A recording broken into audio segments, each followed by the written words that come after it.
ஒரு side dish பார்க்கலாம். இட்லி தோசைக்கு, சப்பாத்திக்கு எல்லாம் சரியாக இருக்கும். கடையில் எண்ணெய் ஊற்றிருக்கேன். கொஞ்சம் கடுகு, 1 ஸ்பூன் கடுகு, 1 ஸ்பூன் வெந்தயம் போட்டிருக்கேன். இதில் வந்து இப்போ நம்ம வந்து தக்காளியை போட போகிறோம். தக்காளி அரைக்கலாம் எதுவும் பண்ண வேண்டாம். பொடியை நறுக்கிய தக்காளியை மட்டும் போடுங்க.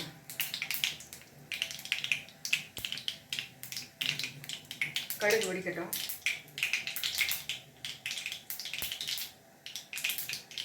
அதில் வெந்தயம் 1 ஸ்பூன் போட்டிருக்கேன். கொஞ்சம் பெருங்காயம்,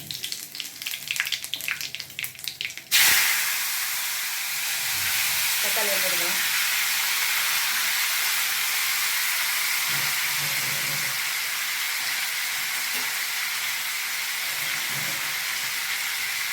இதை வதக்கிக்கலாம்.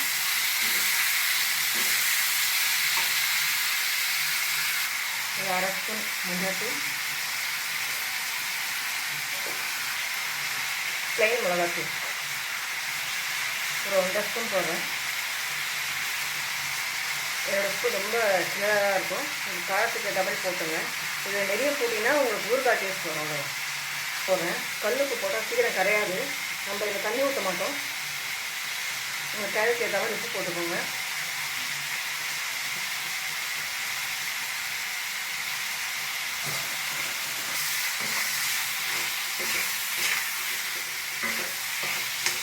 நல்லா வதங்கட்டும்.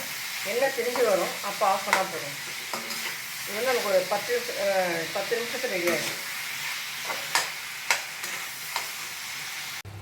நம்மளுடைய சைட் டிஷ் ரெடி ஆகிடுச்சு.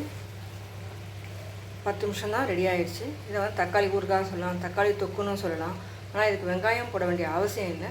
தக்காளியை கட் பண்ணிவிட்டு அப்படியே செய்கிறோம். உங்களுக்கு எண்ணெய் வேணுன்னா ஊற்றிக்கோங்க. எண்ணெய் ஊற்றினா 2 நாளைக்கு வச்சுக்கலாம்.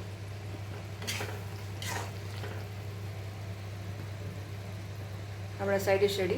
ட்ரை பண்ணி பாருங்கள், நல்லாயிருக்கும்.